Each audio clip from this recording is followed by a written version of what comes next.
Hello, welcome to episode 3. We are joined today by Chef Matt Geiger, pretty much stationed in Fort Myers area, but I think he travels everywhere. Matt, I'll let you introduce yourself. Oh, thanks for having me on. My name is Matt Geiger. I am stationed in Fort Myers, Florida, my business, but I travel all of Southwest Florida.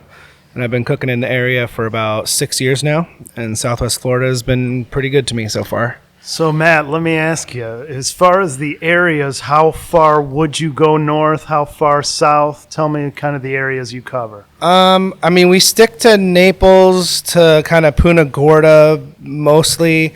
As far as anything other than that, we go to Marco Island quite a bit. We go even as far as Lake Placid.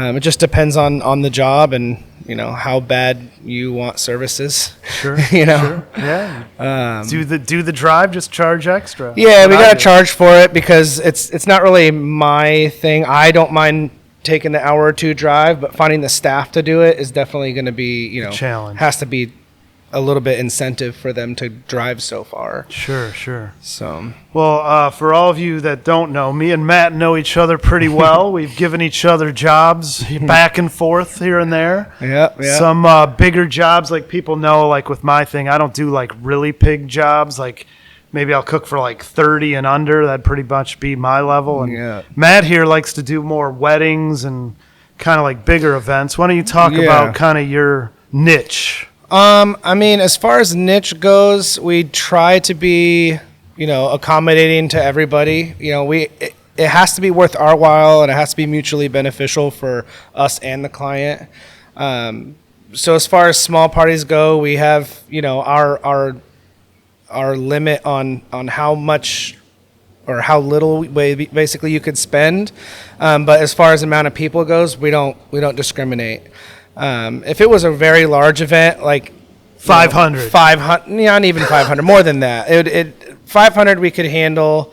More than that, we would have to figure out something.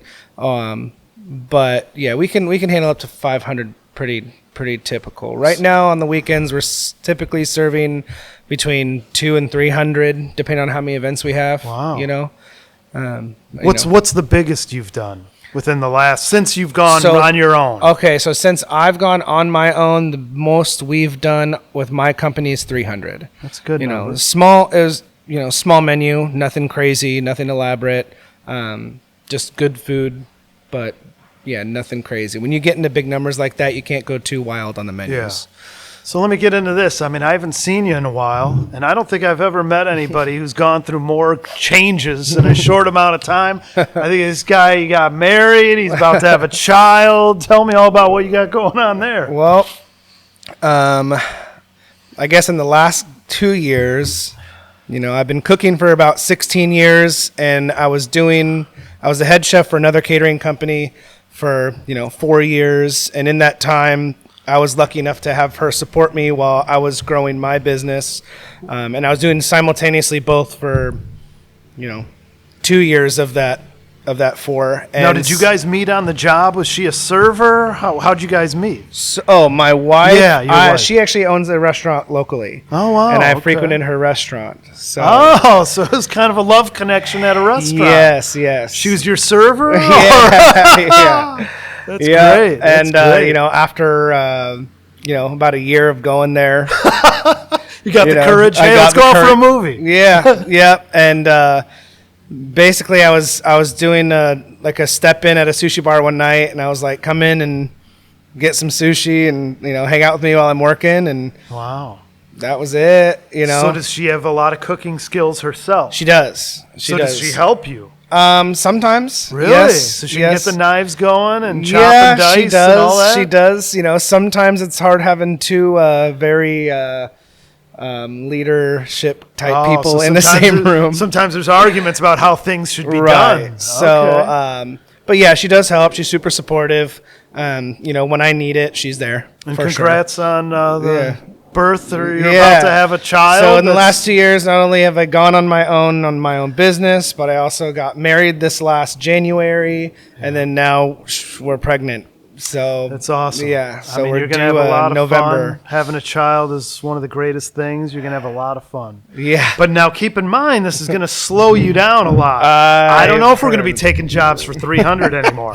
I'm just gonna be honest with you. I have faith in my staff and the people that are growing with me, and the idea is for my company to grow, together, not just me. So I heavily rely on my people that are around me. Well, sounds great. Yeah. So let's rewind. Let's start with your kind of like interest in being a chef. Like, where did it start? At what age? When did you know you were going to be a chef, or what occurred? This has been something that I've always wanted to do. Really? Even as a Which young is rare. kid. I haven't heard that too often. And I hear that too. Even when I was little, I was very independent, especially when it comes to like doing something like that. Even though like my mom would have to come by and clean up after me or something like that. It was something that even as a young child I was doing. Uh-huh. And then, in middle school when you're trying to figure out kind of what's going on, and, you take like some placement tests and it was like doctor, lawyer, chef, whatever. And I'm like, see, like it's on the list, and then, I get a dishwashing job at 14, and now this is it. That's pretty much how it happened for me. I was a dishwasher first. Dishwasher, moved up. We had a fire in my restaurant that I learned in, and the whole staff walked out, and that's kind of how I got to step into, doing other things, So as like a teen, you were kind of like doing cooking jobs. Yep. Yeah. What type of restaurants were those? My first restaurant was like New York Italian restaurant. Everything scratch, squishing tomatoes by hand, and like the real deal, Now, where was that at? Sandpoint, Idaho. Okay. So that's where I grew up in Sandpoint, Idaho. And so I worked there for the better part of my youth, at least around 3 years. In between school and everything else, and summers, and I took a job for the local ski hill. We're a ski town, and from there I had opportunities to grow, even at like 18 and 19. Going through. It's a small town that I grew up in, but I took what I could from there. Now, I think if I remember right, you did attend a culinary school. I did not. Oh, you did not? Okay. No, I did not attend a culinary school. So you're self-taught pretty much, just kind of knocking around each I'd like restaurant. to say self-taught, but every restaurant you work for, you take something, from it. And I had good mentors growing up too. The food and beverage director of the ski hill really took me under his wing, and he taught me how to do cooking, but mostly he taught me how to hold myself in the kitchen, when to learn, when to talk, how to go about it, what my attitude should be, that kind of stuff, which turned into people wanting to train someone that's trainable. Yeah. So, I was very lucky in that aspect. When you think back of being like a teenager around those years, 20s or whatever, did you kind of feel like you wanted to go to culinary school, or Yes. you wish you had? At the time, that was the plan. Okay. The plan was for me to graduate, go to culinary school. That was around 2008, 2009 recession, and things weren't that good economy-wise, for my parents and stuff like that. And ultimately, I decided not to. At that time, I had got my first kitchen for the ski resort. They had made me the kitchen manager, and so I had some of that leadership, experience. And from there, I moved, 40 miles away, and became the kitchen manager at another restaurant that summer after school.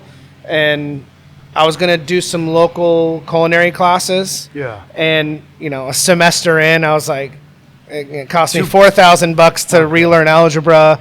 I'm not even going to be able to start actual culinary classes for another year because you have to do your prerequisites and stuff. And I just didn't see the value in it. Yeah. Looking back, it would have been nice, but I still don't think that I would be in my mindset that I'm at today. Yeah. Had I gone. Yeah. Yeah, I feel like you could be successful. You don't have to go to school. When I was a kid learning, I remember one of my, bosses was like, I really think you have a lot of natural ability. I think if you go to culinary school, you'll fill in all those gaps. Because I remember my first serious job was like a French kitchen. Right. And the chef would be like, hey, go grab me the chinois. I'm like, shin what? Yeah. I never heard of it. I'm like, hey, what are you talking about? Yeah. Oh, the strainer. The strainer, I know what that is. yeah, No yeah. problem. Why don't you say strainer? Yeah, exactly. It's all about terms. But I'm saying, like, with culinary school, it does kind of fill in little gaps of things you might not know. Right. Like, I remember also being in a French kitchen. They were like, hey, go in the walk-in, grab me some oregano. And it wasn't labeled. You just have to look You just at have to know, it and just know, okay, that's oregano. I didn't know what I was doing. I think I was like 19. But, I would say there's plenty of super good chefs that didn't go to culinary school. And this is one of those careers where, the opportunity's there. Mm-hmm. The opportunity's there if you're willing to learn and you're willing to put in the time and listen, which was a little hard when you're younger growing up. Sure, you're like, sure. You're the big dog, but you take a step back, you listen, you grow, you pay attention to the chefs around you, see what they're doing, and you can absolutely make a name for yourself, and you can absolutely be successful. Yeah. Not a lot of careers are out there that you can do that. Yeah. And the kitchen is one of those. You're not stuck on the line unless you choose to be stuck on the line. Right. There's different avenues. And put your time in. If you bounce around from place to place, how can you ever move up? So, this is a very particular career where school or no school, you can do it. Absolutely. So I was going to ask, like, if you think back when you were learning and kind of like your goals, did you envision this is exactly catering? Was that really your niche? Absolutely like, what was not. your like master plan? Let's hear it. I mean, when you're growing up, you just, the world is out there. You just want to like learn. Right. Excuse me.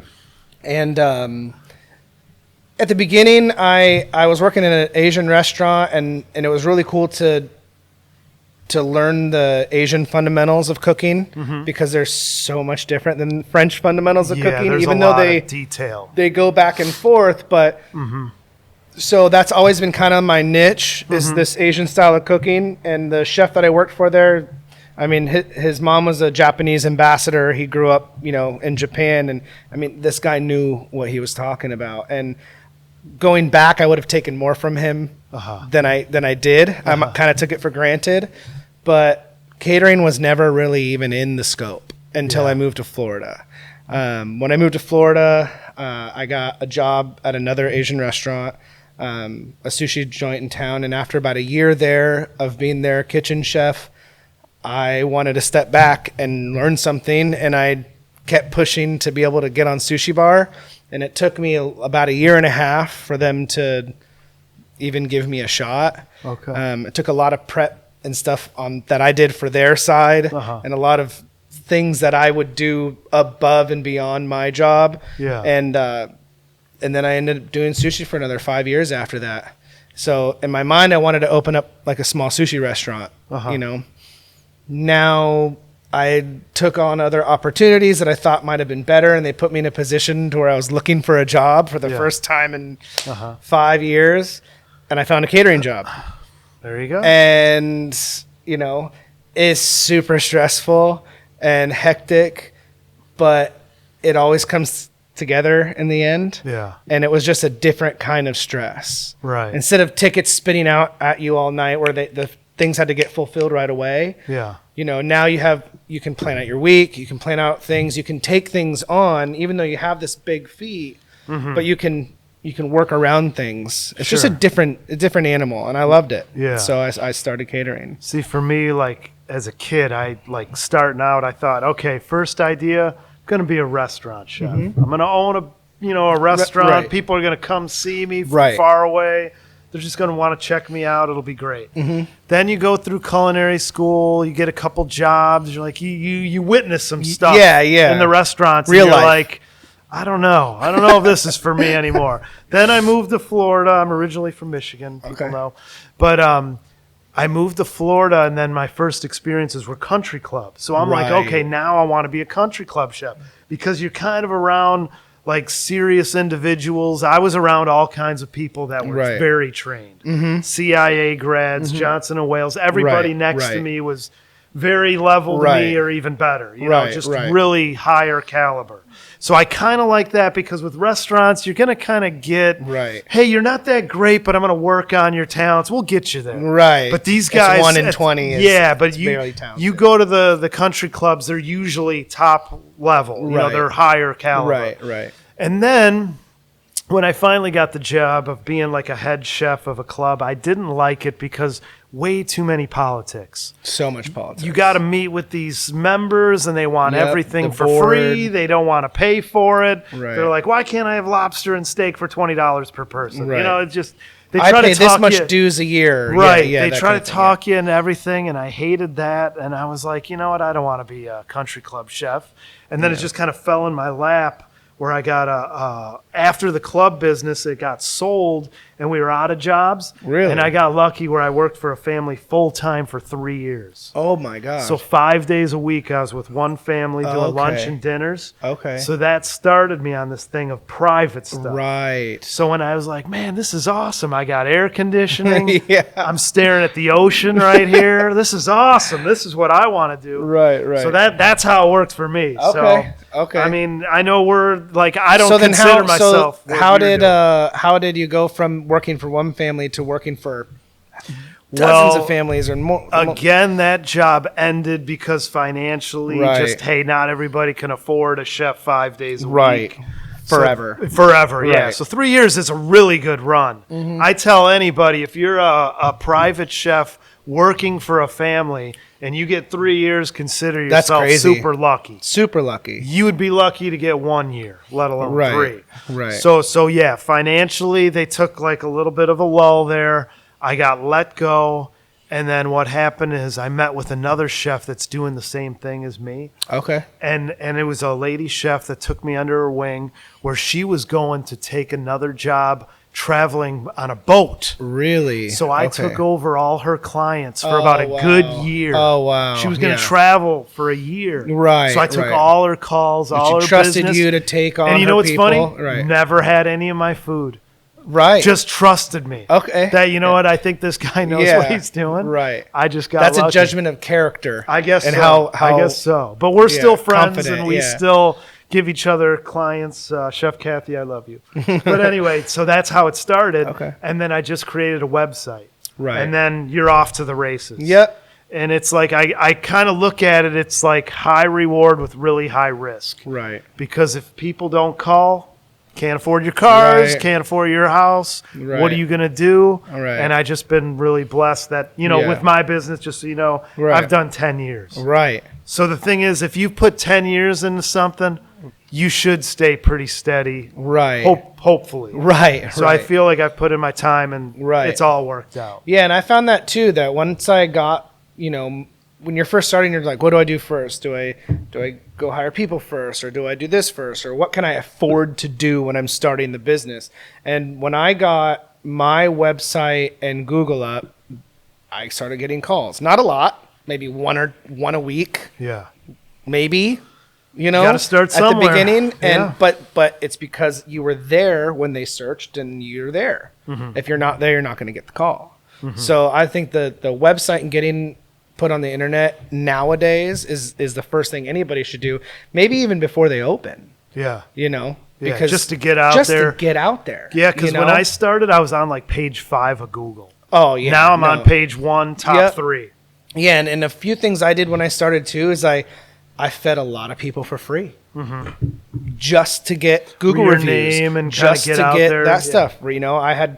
At the time, I was in like this adult kickball league, right? We did it every Thursday. It was my outlet. I'd work 6 days a week or 7 days a week, and Thursdays was my day to go play kickball and then go to the bar with a bunch of buddies. Yeah. And these aren't just kids. I mean, they're mortgage loan people. They're dentists. They're veterinarians. Yeah, there's other college kids and stuff in there too. Mm-hmm. But there's professionals in there, and I threw a couple parties with these colleagues, 20, 50 people, whatever, and got honest reviews on my Google. So now I have real reviews on my real website, on the internet. So and then when someone looks at it, I check out. Right. They don't know that these people didn't pay. Yeah. I did that pro bono to get the reviews so that my business would look That's smart. legit. you know, and Back it then, worked out. I didn't do anything free back then. You know, But hey, it worked for you. yeah, and you know, it is what it is, and you know, for the cost of food, you know, and I treated I treated them like an actual party, and they're That's like, "Hey, awesome. you gonna eat?" I'm like, "No, this isn't my party. This is your party." You know? Now back then when you started, did you actually pay for advertising? Because I did very little. So and I to kinda this regret to a this lot of day, I don't really pay for advertising. it. But I'm saying when you first started, did you do anything? No, nothing outside of Facebook posts. But I never paid for any advertising Okay. at all. See, when I first started, my idea was I did Whole Foods. You know how Okay. they have like a weekly sale and they kind of talk about organic foods? No, I didn't. Well, they had like a little booklet that would give out recipes and whatnot. So I got involved with that where I was advertising. Okay. I think I maybe got like 3 calls, Right. but they were like, you know, the vegans and the real Right. oddball. Not Yeah. that vegans are odd, but I'm just saying, you know, The people out of the not- normal Right. ordinary, yeah. Yeah, so I tried it out, but I think, like I said, maybe 3 calls, and I just felt like, you know what, Yeah. I'm never gonna do that again. Never Yeah. gonna waste my money advertising. Just do the hard road of just putting in your time. Organic. And people will talk. Yep, and Just- that's it. You just- have to put in some time. Right. And I now have put in 3 years, and my phone rings every day. Yeah. So you every time you do a house party or something, it's 10 potential customers. Right. Exactly. Every time If you you do have an 100 of audience. them, Yep. you know, that's should get a whatever, lot of people talking. 10,000 like potential customers. So, Right, right. And even if they're not, their friends are. Yeah. So yeah, word of mouth is the best thing to help anybody's business for sure. Definitely. The only thing, you know, what I do pay for is when I do like wedding expos. You know, you got to okay. pay for the booth and everything. You go in there. Is it the knot? Because they call me all the time to advertise. So, I'm So like, I don't wanna do it. had the wedding wire. I tried to do their top tier thing. Okay. For 1 year, and you know, I'm looking at previous companies that I've worked for, and I'm seeing what they do and their success, and I try to model after, not everything, but some things that I think are worth it. Yeah. And I mean, it was a lot of money, and right now I have the 3rd tier down, the next to the bottom of their advertising whatever model on wedding wire. Yeah. And I get just as many results from it. So, you know. but I mean, you're glad you're a part of that, though. Yeah, like it's now- worthwhile to be a part. Yes, it is. It's even if you're at the very bottom of, because now wedding wire, I don't know if you know this, there's no more free profiles. Yeah. You can't just put it on there anymore. See, I wouldn't know that stuff Yeah. because my niche, I'm Right, not trying right. to really do weddings. Right. I never consider myself a caterer. Right. I'm more of a Personal private chef, chef, doing yeah. small dinner Yep, parties. yep. And so you have to do some sort of something on there, but that's it, you know. Yeah. I'm not running weekly ads on Google. I'm not running weekly ads on Facebook. The most thing I spend money for advertising is when I need help. Gotcha. and I pay for advertisement of a job, Yeah, you yeah. know. Have you had good results with like finding good help? Because I mean, I don't know. It's For very me, hard. it's hard. Yeah, I don't It's know. hard. I just feel like Florida in general, the work ethic is. You know, and I It's thought much to that be too. desired. I thought that too, but my dad owns he's a paint contractor up in Idaho. And, you know, he runs a relatively big crew, about Yeah. 20, 25 guys. And he goes through the same thing up there. I think it's a universal thing. I think any business owner, when it's looking for help, is going to think that the work ethic is not good. I mean, I remember when I took my first kitchens over, and when I was 19 or 20, just posting to Craigslist or something, I'd get 30 or 40 applications in a couple days. But no issues with You people know, showing up now- high, maybe drunk. Yeah, You know what I mean? That happens, but now I don't even get 10. I don't even get 5 in a day. So out of those 5, most of the time, 0 are qualified. Yeah. You know, so it is challenging, and you just got to take the people for what they are, get them in. You can only tell so much from an interview, work them a couple days and say, you know, do you want to do this, or this isn't working out? Yeah, yeah. And it's awkward and it sucks, but we have to do what we got to do. You know, I want my employees and everybody to work cohesively. I want everybody to get along. It's hard. really hard. It's hard. It's really hard. Yeah, because I think like I've talked to some of the other chefs, and they feel like sometimes it's better to hire someone in that's raw and train them rather than someone who's worked a million parties and they got this down. Absolutely. And hey, I don't need to be told what to do. It's just sometimes that's a whole headache in its own. That's an interview question for me. You know, how many places have you worked at, and are you still trainable? Well, they'll all say, yeah, sure. Yeah. Yeah, and because if a successful chef knows that once he steps into another chef's realm, he respects that other chef's realm. Right. You know, if I was helping you on a party, I'd do things your way. Right. That's what a humble, confident chef would do because they want the same respect in return. Whether you agree or not, you know, it is what it is. But these are not my clients; they're your clients, or vice versa. When I have a new chef start, he could be the best chef in the world, but if there's friction there, you know, he's got to be a team player. Now I'm looking for a good story. How about tell me a good story about where you were in the weeds and you were so close to maybe ruining a party, not being ready for a party. Do you got a good story for me? Not so much for catering, you know, because I'm very careful about how much work I take on, and I'm very careful about knowing what my limit is right now as I'm growing. So I don't ever take any more than 2 events in a day, and at the beginning was 1, and I never take more than 4 or 5 events for a whole week. Yeah. So I do everything in my power to not, and if I have to say no, I say no. Yeah. But a good you know, coming of age in the weeds story would be I'm working at this place called Bottle Bay in Sandpoint, Idaho. The ski hill closes in the summertime, obviously, but they took over this property on the lake in town that's been around for 30 years. Yeah. And I went out there just as a cook, and the chef there was kind of just what we call now like a clipboard chef. You know, he walks around, he checks everything, he takes 3 hours to do the order, he goes takes a nap in the middle of the day, not much. So he ends up leaving, and he ends up getting let go. And at 19 I take over this. It's not anything nice by any means. It's on the water food, but everything's fresh. Yeah. So one night it's me, a prep cook, and a dishwasher, and it's just right after 4th of July, and up north it's slamming on the lake, and I'm still new to the business, right? I'm not used to getting left by myself. I'm used to having a team around me, support, everything like that. So as the tickets are rolling in, I'm just going. And it's like one of those small kitchens that maybe only 2 or 3 people fit in it anyways.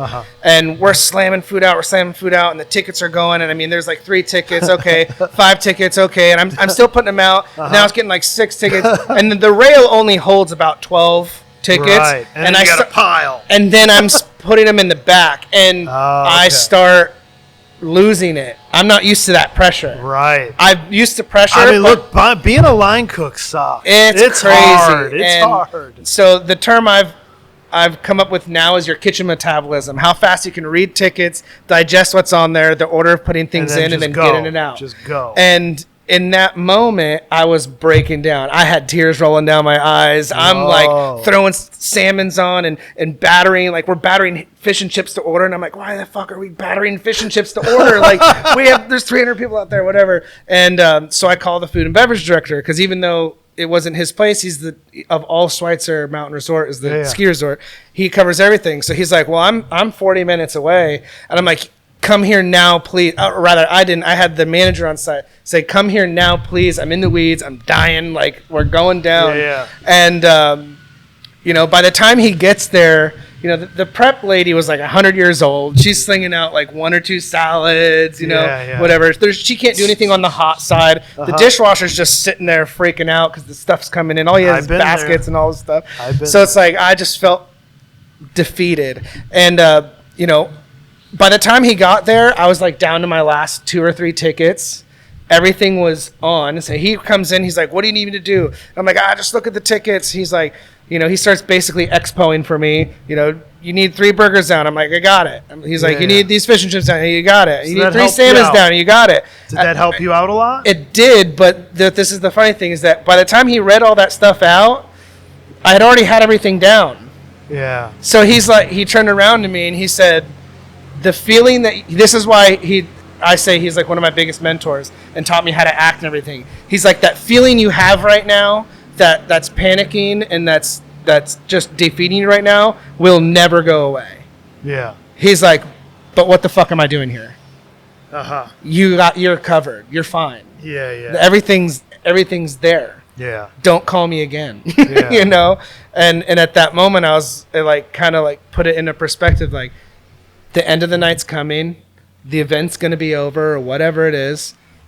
You're going to wake up tomorrow and it's going to be behind you. Yeah. So it's, you know, that pressure, it was, let me tell you something. I had tears, the managers and everything were like, how do we help? I'm like, get away from me. I don't know. I'm 19. I'm a punk, you know? With the catering that you're doing now, you Yeah. never really had these high stress moments. Yeah, where the you're, high like, stress. freaking out. Like, Yes. I don't know. So the high stress moments come, you know, there's so many moving parts when you're catering. It's not just food and staff. You know, you're scheduling kitchen time and you're ordering food and you're ordering rentals and, you know, everything has to go in something, a bowl, a platter. You need napkins. Right. There's so many moving parts. Yeah. And if one of those things Falls is off, missing, yeah.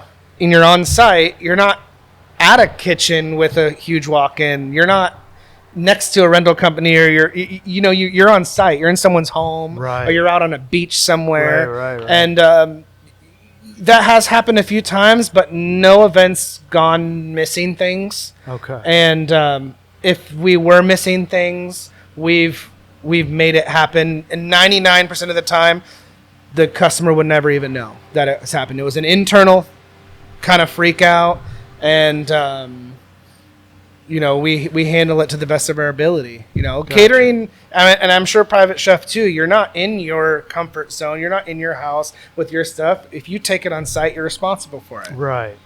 So, Yeah. and shit happens, you know? It So does. hopefully you're working for somebody that, you know, is realistic, you know, Right. and humble, but we've all had them that are not. Sure. But we're not perfect, but we get everything done, you know? Gotcha. Doing somebody's wedding is very stressful. Absolutely, because You know? you're building a big time memory. And right this is there. it. You don't yeah, want to fall short. Absolutely not. And, you know, I've been super lucky so far. You know, I've been super lucky so far. I can't really say anything else, you know? Well, let me ask you this. If you weren't doing what you're doing now, is there a different profession or a different career you would rather be doing? Or you're absolutely sure this is it? Yeah, this is it. I mean, Okay. there was like in that time before I started with a catering company, I told you I was like looking for a job. And in that time, you know, I was questioning a lot because, you know, I just wasn't expecting it. And, you know, it's not that I was fired or anything like that. It just didn't work out with a owner that, you know, we went into something together. His expectations were not, you know, we're talking about an accountant who's trying to open a restaurant, you know. Mm-hmm. He's hiring me for my professional expertise and he's not following it. And I decided that I needed to either go or be compensated, you know, and Gotcha. so I decided to go. Right. You know, and in that time, I thought maybe like of even being like a car salesman. I'm not joking, That's man. pretty far left.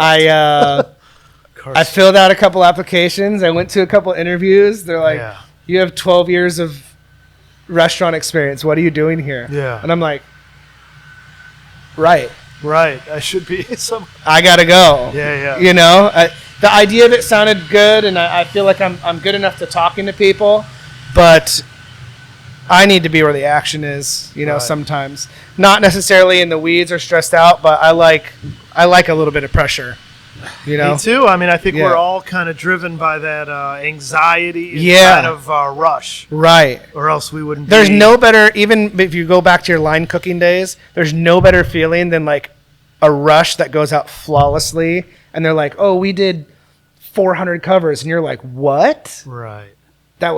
It didn't feel like that."